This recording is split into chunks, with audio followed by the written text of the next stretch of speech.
माना कि तेरे लक्ष्य की दौड़ में लोग 1000 हैं, पर पा लेगा तू लक्ष्य को अगर तुझे तेरे लक्ष्य से प्यार है। पहली बात देखिए, फिजिक्स है, फिजिक्स से घबराना नहीं है, पेपर नॉर्मल आएगा बच्चे।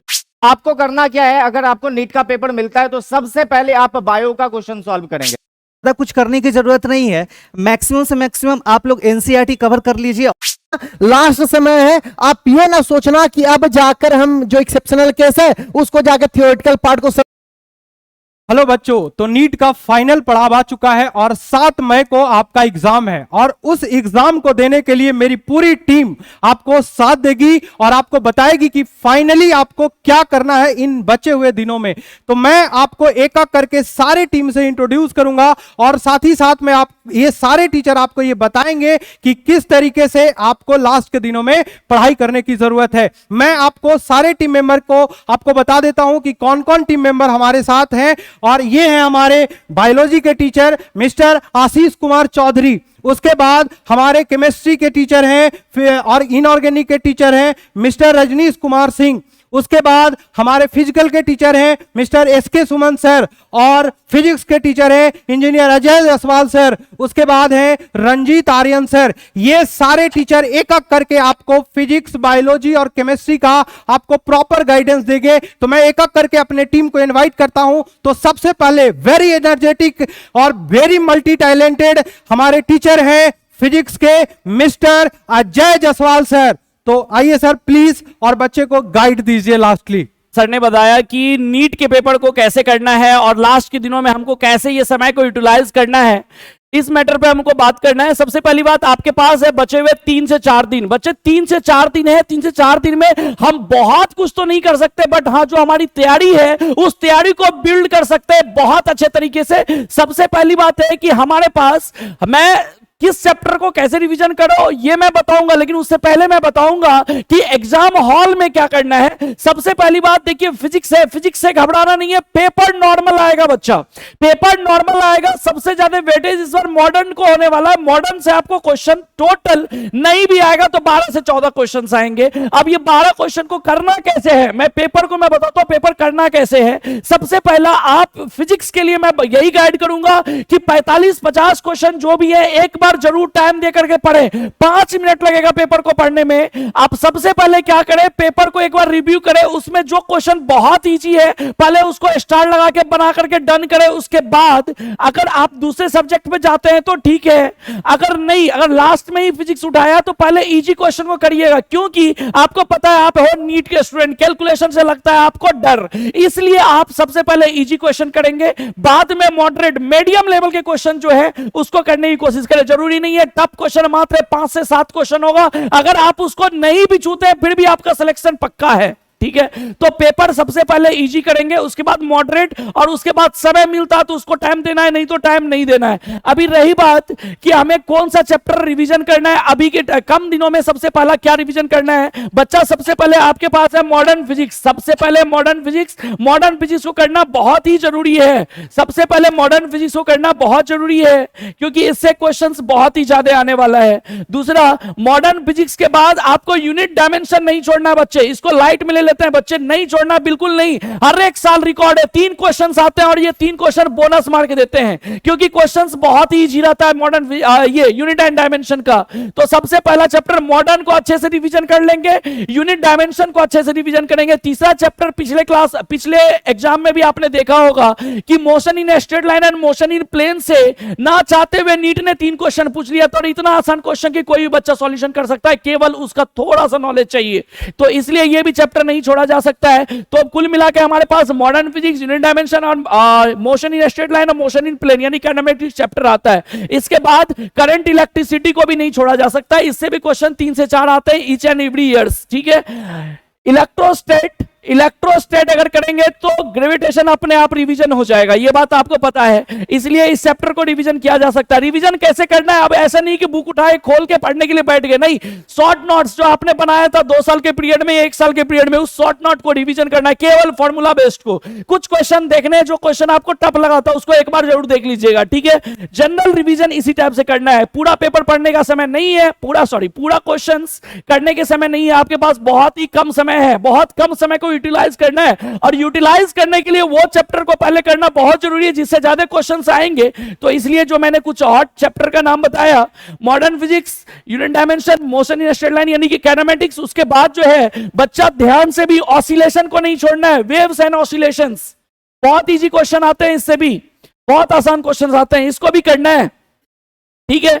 अब उसके बाद जो है ऑप्टिक्स अगर बहुत अच्छा है आपका तो एक बार क्विक रिवीजन कर लीजिएगा, क्योंकि ऑप्टिक्स से भी क्वेश्चन 3 से 4 क्वेश्चन आते ही आते हैं। तो कुल मिला के मेरा कहना यही है, अगर तैयारी है जबरदस्त तो एक बार क्विक रिवीजन सबको कर डालो, अगर तैयारी बहुत अच्छी नहीं है तो आप उन चैप्टर को देखना जरूरत समझो जिससे क्वेश्चन ज्यादा आता है, और उसके लिए मैंने ये चैप्टर का आपको नाम दे दिया, बहुत ज्यादा चैप्टर नहीं, 1 2 3 और ये रहा 4 5 और ये 6 क्वेश्चंस और ये 7 चैप्टर का नाम बताया है। ये 7 चैप्टर से मिनिमम नहीं भी क्वेश्चन रहेंगे तो 22 से 25 क्वेश्चंस रहेंगे बच्चा, तो ये 25 क्वेश्चन को करना प्रीमियर हमारा है, सबसे पहला चीज यही है, ठीक है। तो मैं ज्यादा समय नहीं लूंगा, मैं इतना ही समय लूंगा। इसके बाद मैं हमारे ग्रुप के जो बायो के सर है आशीष कुमार, मैं उनको इनवाइट करूंगा, बहुत अच्छे से गाइड करेंगे, बहुत ही हमारे यहाँ के सबसे क्वालिफाइड टीचर हैं और बहुत ही अच्छा गाइड करेंगे, हमारे यहाँ बायो के एचओडीज यही हैं, तो आप इनको आपको बताएंगे कैसे बायो करना है। चलो बच्चों, तो हम लोग बात कर लेते हैं, चलिए हम लोग बात कर रहे हैं नीट का। तो देखिए 7 मई को हमारा नीट होने वाला है और किस तरीके से इस पे हम लोग को प्रिपेयर करना है, लेकिन अब क्या है कि आपके पास टाइम नहीं है प्रिपेयर करने का, तो हमको क्या करना होगा, एनसीईआरटी लेना है, 3 दिन का टाइम है, और एनसीईआरटी में जो हमारा टेबल्स बहुत सारा दिया हुआ है, क्योंकि आप अगर कहीं फंसेंगे तो वो होगा बस एक चीज, वो होगा एग्जाम्पल, और एग्जाम्पल बेस्ड जो हमारा फर्स्ट यूनिट पूरा 11th में दिया हुआ है एनसीईआरटी का, उसको हमको रिवाइज करना है। तो जो भी आपका जैसे डाइवर्सिटी हो गया या फिर बायोलॉजिकल क्लासिफिकेशन है, तो उसमें एग्जाम्पल बेस्ड क्वेश्चन हमेशा हर साल आता ही आता है। तो जैसे अगर हम लोग बात कर ले यहाँ पे कुछ चैप्टर्स का जो वेटेज है हमारा, क्योंकि बायो से आपको 90 क्वेश्चंस बनाने हैं और सबसे ज्यादा वेटेज होगा, तो आपको करना क्या है, अगर आपको नीट का पेपर मिलता है तो सबसे पहले आप बायो का क्वेश्चन सॉल्व करेंगे। 90 क्वेश्चन होगा, कोशिश हमें यह करना है कि हम 45 से 50 मिनट में पूरा बायो क्लियर कर दें, उससे ज्यादा टाइम हमें नहीं लेना है, क्योंकि फिर हमें केमिस्ट्री और फिजिक्स के लिए भी टाइम बचाना पड़ेगा। तो हमें क्या करना है कि जो बायो है वो हम लोग को 45 से 50 मिनट में पूरा कंप्लीट करना होगा। तो हम लोग देख लेते हैं कि कौन कौन से चैप्टर से सबसे ज्यादा वेटेज है, और आपको एक बार क्विक रिवीजन फटाफट जो आप लोगों ने पहले किया है उस पर हम लोग को देखना है। तो देख लेते हैं, पहला डाइवर्सिटी है हमारा, इससे एक क्वेश्चन ज्यादा आता नहीं है, तो ये बहुत छोटा सा चैप्टर है, तो इसको आप एक बार जरूर रिवाइज कर सकते हैं, देख सकते हैं। उसके बाद आता है आपका structural and organisation in the plant and animal, तो टिश्यू चैप्टर है, इससे 2-2 सवाल जो है प्लांट और एनिमल दोनों से आ सकता है। अगर पूरा सेल हम लोग ले ले तो सेल से लगभग 6 सवाल हर साल आता है, और सबसे ज्यादा इजी भी है, क्योंकि बचपन से हम लोग लगभग 8-9 क्लास से हम लोग सेल पढ़ रहे हैं, तो सेल चैप्टर से आपको 6 क्वेश्चंस देखने के लिए मिलेगा। प्लांट फिजियोलॉजी से लगभग 6 सवाल ये आता ही आता है, ज्यादातर फोटोसिंथेसिस आपको लास्ट में देखना पड़ेगा। ह्यूमन फिजियोलॉजी की बात कर ले, सबसे ज्यादा वेटेज अभी तक इस साल, क्योंकि नीट 2022 में जो क्वेश्चन आया था इससे 14 क्वेश्चन अकेले का इस यूनिट से आया है। तो ह्यूमन फिजियोलॉजी सबका इजी भी होता है और ज्यादातर बच्चा ह्यूमन फिजियोलॉजी पे फोकस भी करता है। तो लास्ट टाइम में आपको क्या करना है कि नीट में मतलब जो 3 से 4 दिन हमारे पास बचा है, जो डेटा आपके एनसीईआरटी में छोटा छोटा बॉक्सेस में बना हुआ होता है उसको बिल्कुल भी हमें छोड़ना नहीं है, उसको जरूर देखना है एक बार, और हर डेटा पे क्वेश्चंस आ ही जाता है। चलिए अब हम लोग आगे बढ़ते हैं, रिप्रोडक्शन यूनिट की बात करते हैं। तो रिप्रोडक्शन से 6 से 8 क्वेश्चन हर साल इससे आता ही आता है। और हम जेनेटिक्स एंड इवोल्यूशन की बात करें तो जेनेटिक्स एंड इवोल्यूशन से लगभग 15 से 18 क्वेश्चन हर साल, इस साल भी लगभग जो सिर्फ जेनेटिक्स की बात कर ले तो 15 क्वेश्चन इससे आया है और 3 क्वेश्चन इवोल्यूशन से आया था। तो जेनेटिक्स बहुत ज्यादा इंपॉर्टेंट आपके लिए रखता है, तो जेनेटिक्स को हम लोग एक बार जरूर जल्दी से फास्ट में हम लोग देखने की कोशिश करेंगे। फिर आते हैं हम लोग बायोलॉजी एंड ह्यूमन वेलफेयर, इस चैप्टर से ज्यादा सवाल नहीं आता, इससे 1 से 2 सवाल आता है। और बायोटेक्नोलॉजी ये सबसे ज्यादा इंपॉर्टेंट रखता है। बायोटेक्नोलॉजी की बात कर ले तो 2021 में इस सिर्फ बायोटेक्नोलॉजी से 12 सवाल आया था। तो हमेशा क्या होता है, वैरी करता है, या तो जेनेटिक्स से बहुत ज्यादा सवाल आएगा या तो फिर बायोटेक्नोलॉजी से ज्यादा सवाल आएगा। तो बायोटेक्नोलॉजी में भी क्या करना है कि आपको फास्ट क्विक रिवीजन करने की कोशिश करनी है, क्योंकि आपके पास ज्यादा समय नहीं बचा है। तो हम लोग को देख लेना है कि किसमें कौन से यूनिट में सबसे ज्यादा वेटेज आ रहा है। तो आप देख लीजिए जेनेटिक्स आपको एक बार जरूर क्विक में लास्ट में आपको जेनेटिक्स एक बार जरूर देखना चाहिए। दूसरा आता है हमारा बायोटेक्नोलॉजी, ये दोनों का वेटेज बहुत ज्यादा है। और फिर हम लोग बात कर रहे थे डाइवर्सिटी का, तो डाइवर्सिटी में अगर हम लोग देख ले यहाँ पे, तो डाइवर्सिटी, क्योंकि डाइवर्सिटी में बायोलॉजिकल क्लासिफिकेशन भी होगा, तो उसमें क्या है कि मोनेरा, प्रोटिस्टा और फिर फंजाई, वायरस वगैरह है, तो ये सबको मिला के लगभग प्लांट और एनिमल सबको अगर हम मिलाएंगे तो इससे भी लगभग 10 क्वेश्चन आने का संभावना है। ठीक है, 4 क्वेश्चन प्लांट किंगडम से आता है, 4 क्वेश्चन जो होता है वो एनिमल किंगडम से आएगा। एग्जाम्पल बेस्ड है, हम बार बार बता रहे हैं आपको कि लास्ट टाइम में एग्जाम्पल बेस्ड जो है आपको लास्ट टाइम में एग्जाम्पल देखना ही पड़ेगा, क्योंकि अगर एग्जाम्पल बेस्ड पे क्वेश्चन आएगा तो अगर आपको नहीं आ रहा है या आप स्किप कर गए हैं या भूल गए हैं तो वो क्वेश्चन आपसे नहीं बनेगा। इसलिए कोशिश आपको क्या करना है कि लास्ट टाइम पे जितना भी एग्जाम्पल बेस्ड है, जो टॉपिक एग्जाम्पल बेस्ड है उसको आपको लास्ट में कवर कर लेना है। तो आसानी से हम लोग को क्या करना है कि 100 क्वेश्चन आएगा, 100 क्वेश्चन में आपको बनाना टोटल 90 है। 90 में अगर आपका 85 भी करेक्ट हो जाता है तो आप सेफ जोन में खेलेंगे और इससे आपको एक फायदा हो जाएगा। फिर जाके आपको केमिस्ट्री और फिजिक्स में मार्क्स अच्छा स्कोर करना होगा, तब जाके आपको आसानी से कोई भी मेडिकल कॉलेज मिल सकता है नीट के थ्रू। तो बस इतना ही है हमारा, लास्ट के 3 दिन है। ऑल द बेस्ट और अच्छे से तैयारी कीजिए। लास्ट के 3 दिन पे बस सिर्फ कुछ नहीं करना है, कोई अलग बुक नहीं पढ़नी है आपको, बस सिर्फ और सिर्फ एनसीईआरटी आपको बस एक बार रिवाइज करना है। जो चैप्टर या जो टॉपिक आपको नहीं अब समझ में आ पा रहा है उसको आप स्किप कर दीजिए, छोड़ सकते हैं, उसमें ज्यादा दिमाग लगाने से कोई फायदा नहीं है। इसलिए चलिए, थैंक यू। फिर अब हम बुलाना चाहेंगे केमिस्ट्री के टीचर हैं हमारे एमसीएम इंस्टीट्यूट के, बहुत अच्छा केमिस्ट्री पढ़ाते हैं हमारे रंजीत सर। रंजीत, हेलो बच्चों, आई होप आप लोग की तैयारी जो नीट का प्रिपरेशन आप लोग कर रहे हैं, आई होप आप लोग की अच्छे तरीके से प्रिपरेशन चल रहा होगा। तो आज हम लोग बात करने वाले हैं ऑर्गेनिक केमिस्ट्री और उससे रिलेटेड कुछ टर्म्स के बारे में कि आखिर किस तरीके से इसमें क्वेश्चंस पूछे जाते हैं। तो सबसे पहली बात, आप लोग को ऑर्गेनिक केमिस्ट्री में ज़्यादा कुछ करने की जरूरत नहीं है। मैक्सिमम से मैक्सिमम आप लोग एनसीईआरटी कवर कर लीजिए और एनसीईआरटी में जितने भी रिएजेंट बेस्ड क्वेश्चन है और साथ ही साथ जितने भी नेम रिएक्शन पूछे जाते हैं वो सारे के सारे नेम रिएक्शन कर लीजिए, क्योंकि कई बार क्या होता है कि ये डायरेक्ट क्वेश्चन ही आपको पूछ लिया जाता है। ठीक है, अगर आपको चीजें पता नहीं है तो फिर आप वहां पे फंस सकते हैं। ठीक है ना, तो एनसीईआरटी में जितने भी रिएजेंट बेस्ड क्वेश्चन है या फिर जितने भी केमिकल रिएक्शन है, फिजिकल प्रॉपर्टीज है, आप उस पर ज्यादा फोकस करें मैक्सिमम और एनसीईआरटी से ही प्रॉपर तरीके से देखें। तो आइए हम लोग बात करते हैं ऑर्गेनिक केमिस्ट्री में। तो सबसे पहले बात कर लेते हैं some basic concept and principle and techniques के बारे में कि इसमें आपको किस तरीके से क्वेश्चन पूछे जाने वाले हैं। तो ये काफी ज्यादा आसान होता है। इसमें आपसे पूछ लिया जाएगा कि कार्बन की डिग्री पे बेस्ड कई बार क्वेश्चन आ चुके हैं, कई बार एमीन्स की किस तरीके से डिग्री फाइंड आउट करा जाता है, या फिर एल्कोहल्स की डिग्री ले लीजिए या फिर एमीन्स की डिग्री। तो डिग्री वगैरह जो है वो आपको पता है। और साथ ही साथ यहाँ पर आप एक चीज देख रहे हैं कि यहाँ हाइड्रोकार्बन जो आपको दिख रहा है, तो हाइड्रोकार्बन में आपको क्या करना है, अगर आपका हाइड्रोकार्बन काफी बढ़िया है तो 12th के जितने भी चैप्टर है वो कहीं ना कहीं हद तक रिलेट करते हैं इससे, तो कहीं ना कहीं चीजें आसान हो जाती है। तो हाइड्रोकार्बन में जितने भी अल्केन आ जाए, अल्कीन आ जाए, अल्काइन आ जाए, जितने भी चीजें आपको देखने मिले, और साथ ही साथ एरोमेटिक हाइड्रोकार्बन जिसमें हम लोग पढ़ते हैं इलेक्ट्रोफिलिक सब्स्टिट्यूशन रिएक्शन के बारे में, है ना। तो उस तरीके से जितने भी क्वेश्चंस यहां पर आएंगे तो आप प्रॉपर एनसीईआरटी देख कर जाएं, आपका सारा का सारा क्वेश्चन बन जाएगा और काफी आसान से क्वेश्चन आते हैं यहां से। ठीक है ना।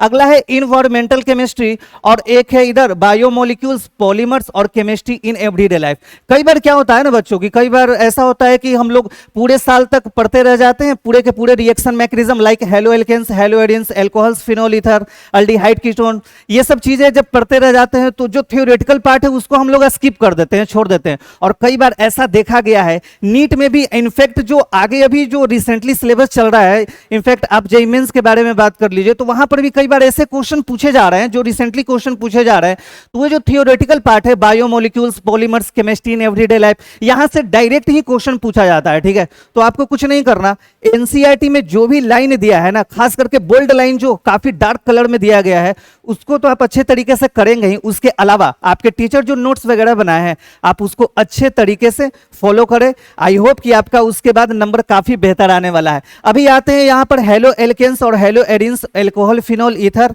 अल्डिहाइड कीटोन, कार्बोक्सिलिक एसिड, और बेसिकली ये नाइट्रोजन कंटेनिंग कंपाउंड है, मतलब बात करने वाले हैं एलिफैटिक और एरोमेटिक एमीन के बारे में। तो यहाँ पर ऐसा नहीं है कि इन सब चीज़ों में मैकेनिज्म नहीं होता, मैकेनिज्म इसमें काफ़ी बड़े बड़े होते हैं। लेकिन अगर आप नीट के स्टूडेंट हैं तो नीट के लिए बिल्कुल जरूरी नहीं है मैकेनिज्म, आपको डायरेक्ट याद रखना है कि रिएजेंट क्या लेंगे, क्या रिएक्टेंट रहेगा और फाइनल प्रोडक्ट आपका क्या बनने वाला है। अगर आप इस तरीके से करते हैं तो आपका नंबर काफ़ी अच्छा आने वाला है, ठीक है ना। तो इस पे जितने भी मैकेनिज्म वगैरह होंगे उस मैकेनिज्म को आप इग्नोर कर सकते हैं बेसिकली। हाँ, कुछ इंटरमीडिएट्स वगैरह बनते हैं लाइक SN1 SN2 रिएक्शन में जब पढ़ रहे होते हैं हम लोग, तो इंटरमीडिएट जो बनता है उस इंटरमीडिएट्स पर ही कई बार क्वेश्चन पूछ लिए जाते हैं कि किस तरीके से कार्बोकेटायन बनता है, SN2 में किस तरीके से ट्रांजिशन स्टेट का फॉर्मेशन होता है। तो अगर आपको ये चीजें पता है, इंटरमीडिएट पता है, आप कहीं ना कहीं चीजें देख चुके हैं, तो आपसे सारे के सारे क्वेश्चन बन जाएंगे। एक बात और, लास्ट समय में आपको कुछ नया ट्राई नहीं करना है, समझ रहे हैं बात को, कुछ नया ट्राई नहीं करना है, कुछ नया नहीं सोचना है। जो भी चीजें आप पिछले 1-2 साल से पढ़ते आ रहे हैं उसी पर फोकस करना है और उसी को पढ़ के जाना है, जो कॉपी नोट से उसी को अच्छे से कवर करके जाना है। कुछ ऐसा नहीं है कि लास्ट मोमेंट पे मान लिया जाए आप अगर किसी कोचिंग से पढ़ रहे हैं, आपको पॉलीमर्स पढ़ाया ही नहीं गया है, तो ऐसा नहीं है कि लास्ट के 2-4 दिनों में आप पॉलीमर्स कवर करें, या फिर ऐसा नहीं है कि लास्ट में केमिस्ट्री इन एवरीडे लाइफ, नहीं। वो सब चीजें इतना ज्यादा आपको थोड़ा सा माइंड पे प्रेशर ही डालने का काम करेगा। तो जो भी चीजें पिछले आप 1-2 साल से पढ़ते आ रहे हैं, आपको सिर्फ उसी पे अच्छे तरीके से फोकस करना है और आई होप कि आपका नंबर फिर उसके बाद काफी अच्छा आने वाला है, ठीक है ना। तो अभी बात करें हम लोग इनऑर्गेनिक और फिजिकल केमिस्ट्री के बारे में, तो MCM के one of the best faculty जो इनऑर्गेनिक केमिस्ट्री यहाँ पर पढ़ाते हैं, जिनका नाम है मिस्टर रजनीश सर, वो आपको गाइड करेंगे कि किस तरीके से इसमें चीजें आपको कवर करानी है, ठीक है। हेलो बच्चों, तो कैसे आप सभी लोग। अब आप लोग के सामने इनऑर्गेनिक का कुछ सिलेबस जो आपके नीट के लिए बहुत वेटेज है, या कह सकते हो जो सबसे ज्यादा प्रॉब्लम होती है बच्चे को, वो सोचने में ये होती है कि उनको लगता है कि इनऑर्गेनिक बहुत एक्सेप्शनल केस आएगा या बहुत ज्यादा दिक्कत होगा, बहुत ज्यादा रटना होता है, बहुत ज्यादा सोचना होता था। ऐसा कुछ नहीं होता। बट आप अगर जहां पे पढ़े हो, आपको ये चीज बताया गया, आपको ये चीज समझाया गया, आपको ये चीज बताया गया, तभी उसी पे फोकस करोगे।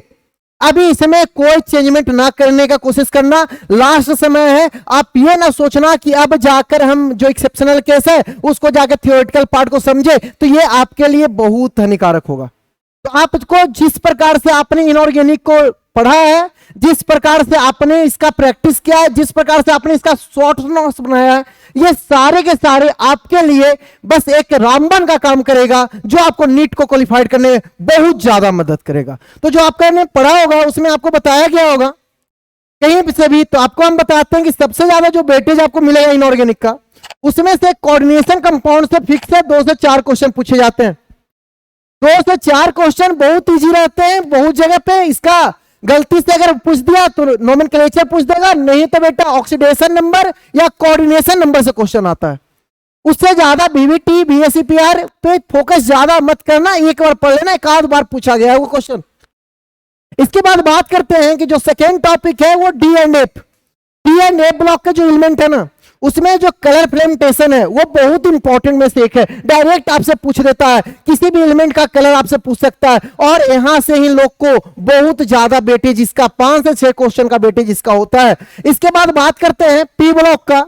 तो डेट से सबसे ज्यादा बड़ा कोई अगर कोई चैप्टर है इनऑर्गेनिक का अगर बात किया जाए, तो ये 11th में भी और 12th में भी दोनों जगह पढ़ना है, और इससे क्वेश्चन 2 से 3 ही आते हैं, ज्यादा नहीं आते। ऐसा नहीं कि भर के क्वेश्चन पूछ देता नीट वाले, इससे मात्र 2 से 4 क्वेश्चन ही आएंगे, उससे ज्यादा क्वेश्चन इससे नहीं आएंगे। तो आप जितना ज्यादा शॉर्ट नोट्स होगा उतना जल्दी इसको रिविजन कीजिएगा, इसमें टाइम मत लगाइएगा।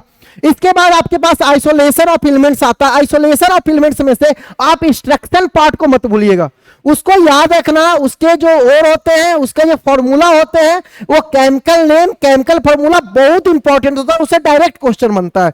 इसके बाद बात करते हैं सरफेस केमिस्ट्री का।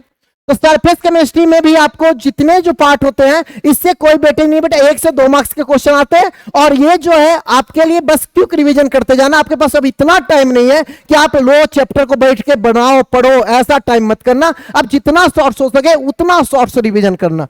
इसके बाद हम बात करें कि इधर से देखो रिडॉक्स रिएक्शन। रिडॉक्स रिएक्शन से आपको 2 से 4 क्वेश्चन मिल जाएंगे, और ये ज्यादा नहीं, बहुत बढ़िया क्वेश्चन रहते हैं। इक्विलिब्रियम का क्वेश्चन रहता है, ये कांस्टेंट करने का क्वेश्चन रहता है, बड़ा इंटरेस्टिंग क्वेश्चन आता है। इसको करने में आपको बहुत मजा आने वाला है अगर आप किए हो तो।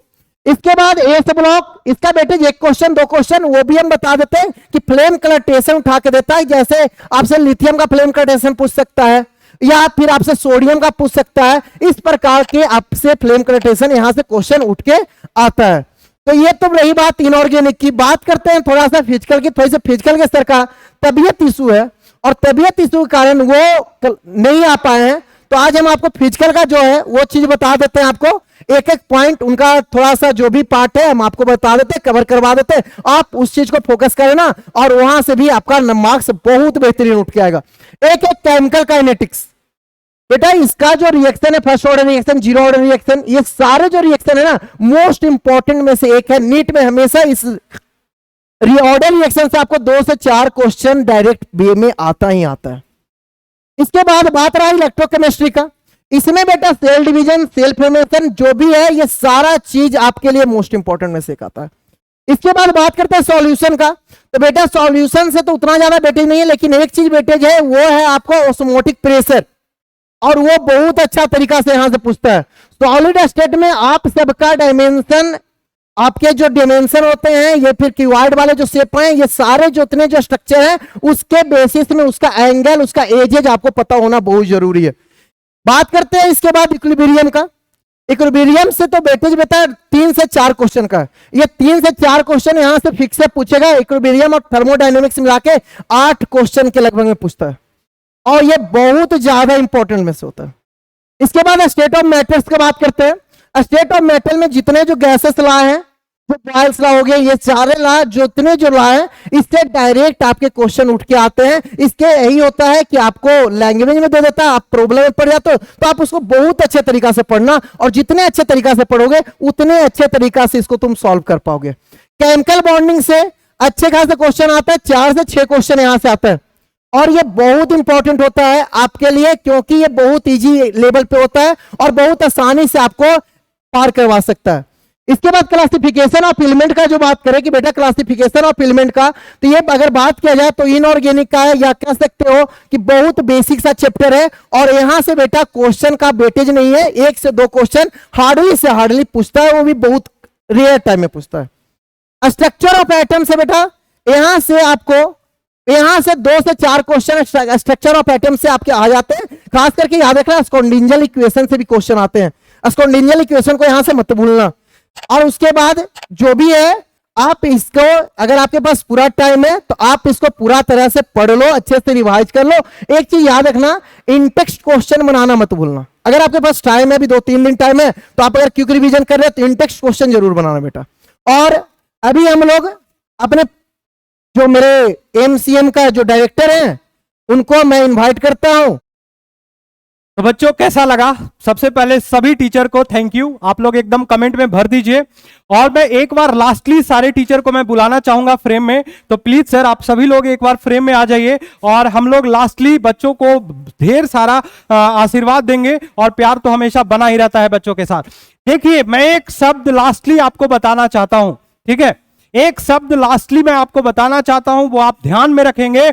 माना कि तेरे लक्ष्य की दौड़ में लोग 1000 हैं, पर पा लेगा तू लक्ष्य को अगर तुझे तेरे लक्ष्य से प्यार है। तो सभी बच्चे को, सभी नीट एस्पिरेंट्स को जो 7 मई को एग्जाम देने वाले हैं, उनको पूरे एमसीएम टीम के तरफ से, एमसीएम परिवार की तरफ से ऑल द बेस्ट है।